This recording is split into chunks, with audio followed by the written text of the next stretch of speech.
Members of Parliament, support staff, radio listeners, TV viewers, all viewing this meeting via social media, members of the media, ladies and gentlemen, good afternoon. I welcome you to this public meeting of Parliament. This is public meeting number 2 for today, Monday, September the 15th.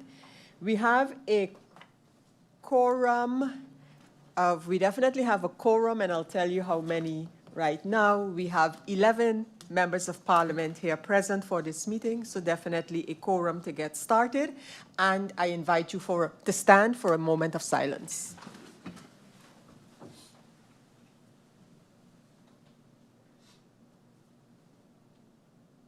Thank you.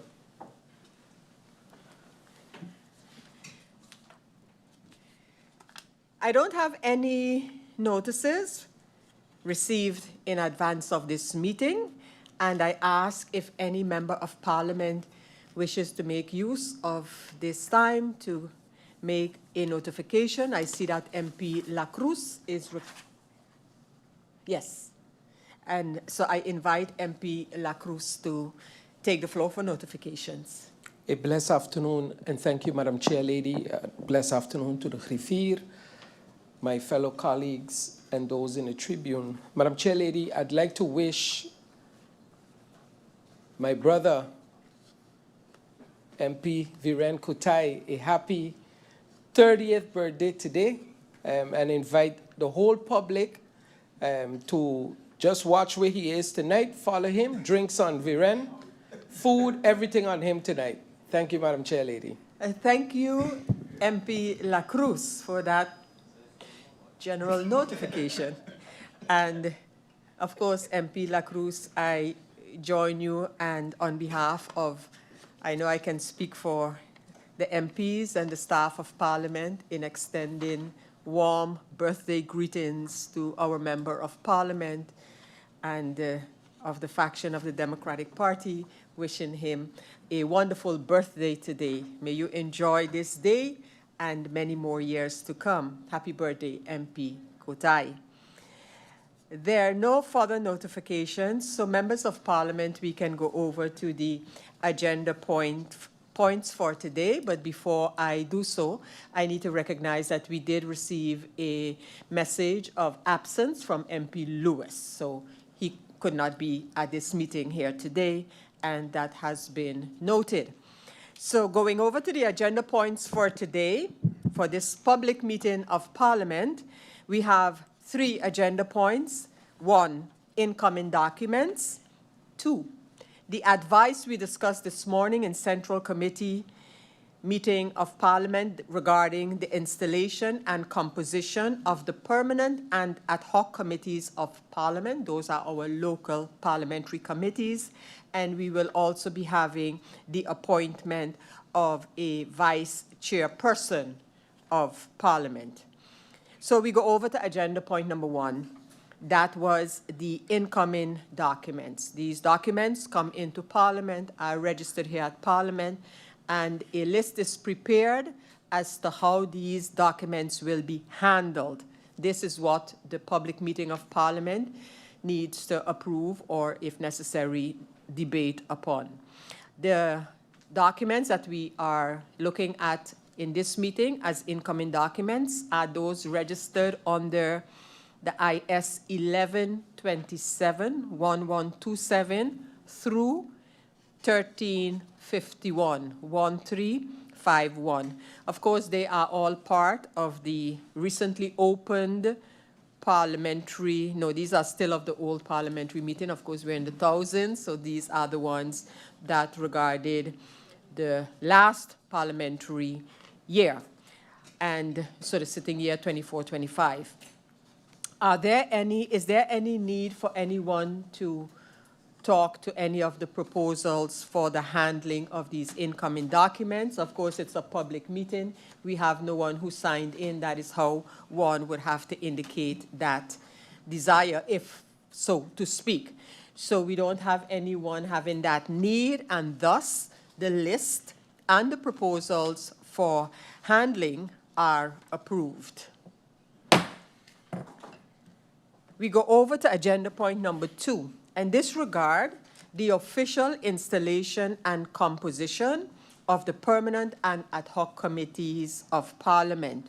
And as I mentioned during the proposal for these members in the Central Committee meeting of this morning, it is something that we have to do every time there is a new parliamentary year, whether that be by the year changing or following elections and you will have a new parliament, etc. These committees are aptly called committees for the investigation of certain subjects. And we have the Committee for Petitions mentioned specifically, as this is a committee that is established based on our constitutional stipulations that granting every citizen the possibility and opportunity to petition their governments and those in authority, including the Parliament. We also have that right and duty to investigate petitions from members of the Parliament and, from members of the public to the Parliament. And this can also, for the general public, it is important to note that this can also be done via our website. So again, I continue to stress the importance of this particular right for members of the public, members of the community, to address their parliament, and they also have the same right to address their government in a written fashion. In the case of Parliament, our rules, our policies, our guidelines for such are outlined, and it is a way for the Parliament making a decision based on a petition from someone in the community to investigate what the person is asking. Of course, members of Parliament, all of you know this, but I emphasize it for the benefit of the general public. So coming back now to the committees which we are establishing, so the composition of the committees which are done, which are provided based on what faction leaders in Parliament would submit for their faction members in terms of their participation in the committees. Based on that, our Secretariat would prepare the complete listing for all of the members in all of the committees. As I mentioned earlier, they were handled, the proposals, as we got them from the different factions and prepared by our Secretariat, were handled in the Central Committee meeting of this morning. It was the first Central Committee meeting, and as I mentioned, that was today as well, earlier today. We have a total of 17 permanent and ad hoc committees of the Parliament of St. Martin. Let me just quickly run those down. The Committee of General Affairs, Committee of Public Housing, Spatial Planning, Environment and Infrastructure, the so-called VROMI Committee. We have the Committee of Justice, the one of Finance. We have the Committee of Tourism, Economic Affairs, Transport and Telecommunication, the so-called TIAT Committee. We have the Committee of Education, Culture, Youth and Sports Affairs, the so-called ISIS Committee. And of course, we have Public Health, Social Development and Labor, called the VSA Committee. We have the Committee of Kingdom Affairs and Interparliamentary Relations. We have, as I mentioned, the Committee for Petitions. We have one for countries' expenditures, as we call it, differing from the one of Finance, as this is primarily to deal with reports that we would get regarding the finances, regarding the budget, regarding the annual accounts, and other reports, other annual reports that would come via the General Audit Chamber. We have a committee for Par-Latino matters. We have a committee for district councils, one for constitutional affairs and decolonization. We have one for agriculture, fisheries, and animal husbandry. We have an ad hoc committee for electoral reform. We have an ad hoc committee for integrity. We have an ad hoc committee for the preparation of the construction of a new parliament building, so a new building for Parliament. And the difference with the ad hoc committees is that these committees have been established with a particular goal and or objective, so something to be done. For example, in the case of the ad hoc committee integrity, an important task of that committee is a code of conduct for Parliament. The Committee on Electoral Reform, for example, is to deal with some of the matters that have been highlighted by Parliament as needing to be addressed in the context of electoral reform. And of course, the one for the new Parliament building is a committee that looks at a new Parliament building for the Parliament of St. Martin. So again, just to give some context in terms of 17 committees, as you also know, the Parliament has spoken, our Parliament has spoken about looking at some other topical committees, so moving away somewhat from the ministerial committees. That's the way our committees have been outlined until now for the biggest part, and looking at some topics to be decided on by Parliament that committees would then be created for. But that's for the future. That is for this parliamentary year, hopefully, that we will get some of those going. One of them that we have discussed and will be put forward for the establishment of a committee of Parliament would be one on climate change and energy. But more on that as we get to that proposal.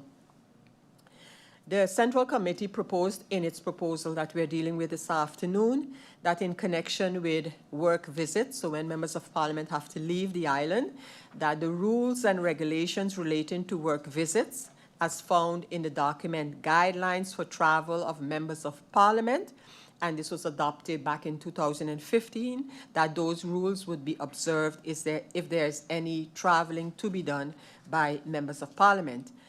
And again, we have some other standard travel, and that would be going to the other islands, especially in the Dutch Kingdom, for their national holidays. And there we use a maximum of 4 members, and these members are chosen based on a rotation schedule.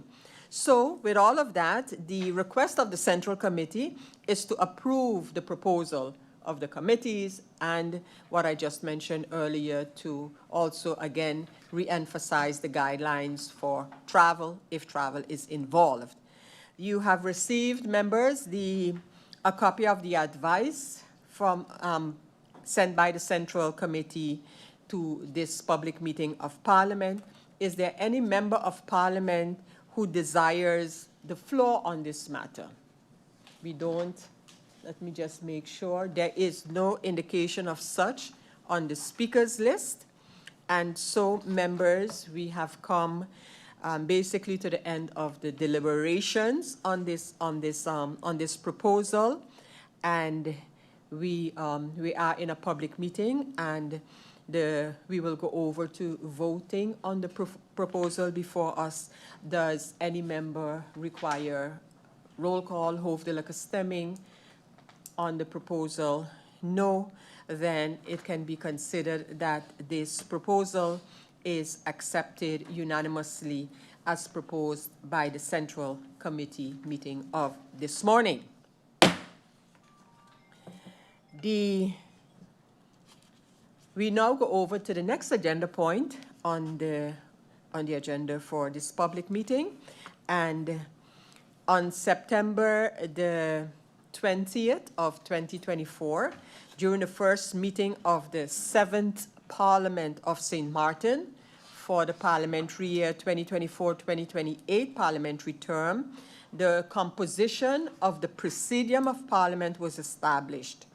Through the casting of ballot votes in accordance with the constitutional regulations and the provisions in the rules of order, the Parliament established as the members of the Presidium, so the Chair and Vice Chairs of Parliament, the Member of Parliament, MP Roseberg, as Vice Chairperson, first Vice Chairperson, Member of Parliament Ludmila de Wever as second Vice Chairperson, and myself as President of Parliament. By letter dated September the 8th of 2025, the first Vice Chairperson, MP Roseberg, formally notified Parliament that, effective September the 9th, 2025, she would no longer serve in that capacity. And this communication, this correspondence, is registered under IS 1428. Article 57, paragraph 1 of the Constitution states, Parliament shall appoint a chairperson and vice chairperson from amongst its members, And Article 6 of the Rules of Order of Parliament stipulates that Parliament appoints the chairperson and the vice-chairpersons in the first public meeting to be held after a periodic resignation or dissolution. Article 8 of the Rules of Order describes some of the tasks of the chairperson, which of course, if represented by a vice chair, falls on the scope of work of the vice chair as well. The Article 10, for example, of the Rules of Order state that if the chairperson is not available, the chairmanship is observed by one of the vice chairpersons in accordance with the order described in Article 7. The acting chairperson has, as I mentioned, the same task and authorities as the chairperson when acting on behalf of the chairperson. We have a speakers list, of course, because it's an agenda point. And is there the need to speak on the topic? We don't have anything there either, anything being we have no one who have indicated as such. And thus, we would actually go over to the voting for the Vice Chairperson of Parliament, the first Vice Chair of Parliament, to replace the MP, in this case, MP Roseberg, who, as I mentioned earlier, resigned from that position.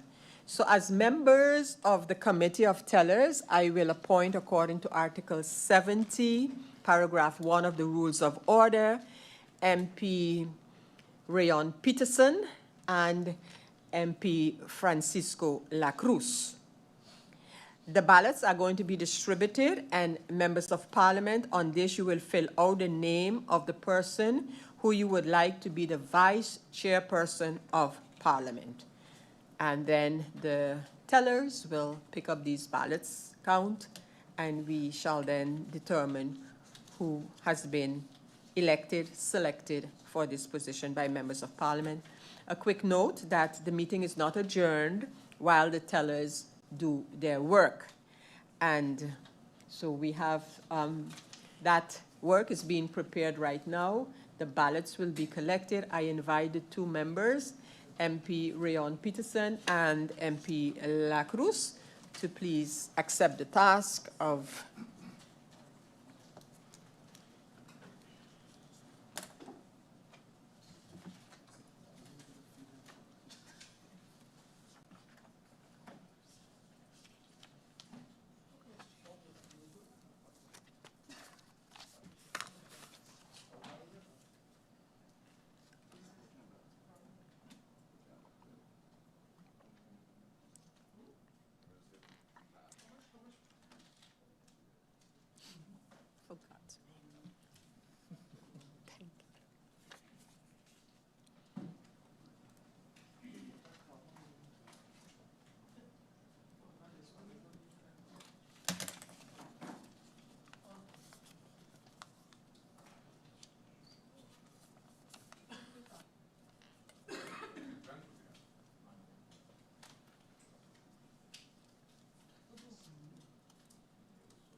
So at this moment, members of Parliament are filling in their ballot, and the members of the Tellers Committee are collecting the ballots, making sure that the amount corresponds with the amount of members of Parliament who are here present in the meeting. And we await that count to be done, and then the chairperson, who is the first MP called to the committee, MP Peterson, and then upon finalizing the count, that will be reported to Parliament.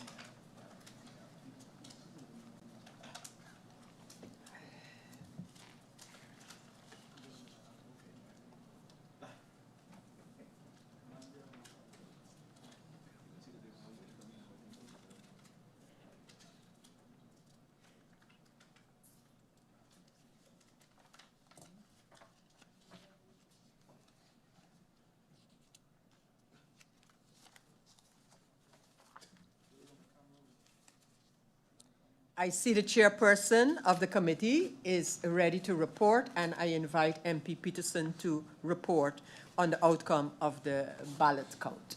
Thank you, Madam Chair. A total of 12, excuse me. Thank you, Madam Chair. A total of 12 ballots were cast with 10 votes for MP De Wever and 2 votes for MP De Malabega. Sorry, not De Wever, Chris Weaver. MP Chris Weaver, sorry. Let me repeat that. Yes. So there were 12 ballots cast with 12 votes cast for MP Chris Weaver and 2 for MP De Malabega.